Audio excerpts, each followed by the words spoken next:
દીપોત્સવીના પંચપર્વની ઉજવણીનો થનગનાટ કચ્છભરમાં જોવા મળી રહ્યો છે। 17મી અગિયારસ અને વાઘ બારસ છે। ભુજ આશાપુરા મંદિરના પૂજારી જનાર્દન દવે અને ભુજના જાણીતા શાસ્ત્રી પરાગ ભટ્ટે વિગત આપતા કહ્યું હતું કે 18 ઓક્ટોબરના ધન્વંતરી પૂજન અને ધનતેરસ ઉજવાશે। 19 ઓક્ટોબરના કાળી ચૌદસનો તહેવાર ઉજવાશે। 20મીએ દિવાળી અને લક્ષ્મી પૂજન બાદ 21મીએ સાંજ સુધી દિવાળી હોવાથી પડતર દિવસ રહેશે। 22મીના નૂતન વર્ષ અને અન્નકૂટ દર્શન થશે। ભુજ આશાપુરા મંદિર 22મીના સવારથી બપોર સુધી અન્નકૂટ દર્શનનો લાભ ભાવિકો લઈ શકશે। આવતીકાલથી જ આપણે જોઈએ તો એકાદશી અને વાઘ બારસથી દીપાવલી ઉત્સવો શરૂ થાય અને શનિવારે 18 તારીખે ધનતેરસ મનાવવામાં આવશે। 19 તારીખે કાળી ચૌદસ મનાવવામાં આવશે અને દિવાળી છે એ સોમવારે 20 તારીખે મનાવવામાં આવશે અને 21 તારીખે સાંજના 6 વાગ્યા સુધી અમાવાસ્યા છે। એટલે એક દિવાળીનો જ એક ભાગ કહેવાય। એટલે તે દિવસે આપણે પડતર દિવસ આપણે કહીએ છીએ અને તે દિવસે દીપ દર્શન એવા ઉત્સવો આપણે મનાવી શકીએ અને 22 તારીખે નૂતન વર્ષ અને અન્નકૂટ દર્શન અને જ્યાં ભુજ આશાપુરા મંદિરની અંદર સવારના 5:15 વાગે અન્નકૂટના દર્શન ખુલી જશે અને બપોરના 12:30 વાગ્યા સુધી અન્નકૂટના દર્શન થશે અને પરંપરા મુજબ નવા વર્ષના હિસાબે માતાજીને માથું ટેકવી અને સૌ પોતાના પરિવારોમાં હાલ મુબારક રામ રામ કરવા માટે જે પ્રથા છે એ ચાલુ રહે છે।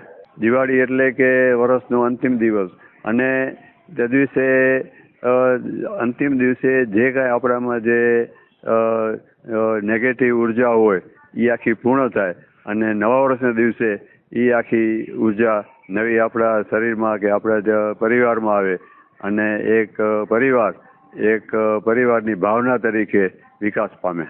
દિવાળીના તહેવારોમાં શું છે, વાઘ બારસ 17 તારીખથી ચાલુ થાય છે।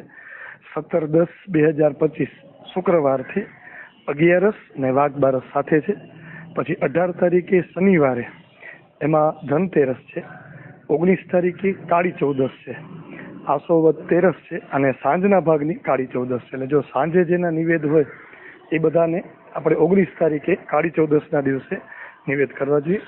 20 તારીખે સવારના ભાગની કાળી ચૌદસ છે 20/10ના, તો 20 તારીખે જેને સવારના નિવેદ કરતા હોય કાળી ચૌદસ નિમિત્તે તો એ 20 તારીખે સવારે કરી શકે અને 20 તારીખે બપોરે 4 વાગ્યા 3:55 કરી અને આખો દિવસ બીજે દિવસે સવારે સાંજના 6 વાગ્યા 21 તારીખે સાંજના 6 વાગ્યા સુધી દિવાળી છે।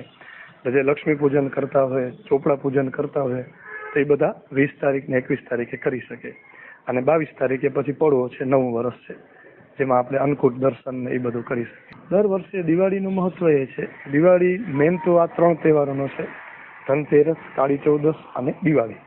ધનતેરસના દિવસે આપણે લક્ષ્મીજીની પૂજા કરીએ, કાળી ચૌદસના દિવસે માતાજીની પૂજા કરીએ અને દિવાળીના દિવસે દીપમાળા કરીએ કે જેનાથી ભગવાનના આશીર્વાદ મળે। અને રામ ભગવાન જ્યારે રાવણ સાથે યુદ્ધ કરીને જીતીને આવ્યા હતા ત્યારે અયોધ્યામાં પણ દીપમાળા કરી હતી એ ભગવાનના, આજે પણ એ દીપમાળાની પ્રથા ત્યાં ચાલુ છે। અને દિવાળીના દિવસે લક્ષ્મી પૂજન ને દીપમાળા એનું બહુ મહત્વ છે।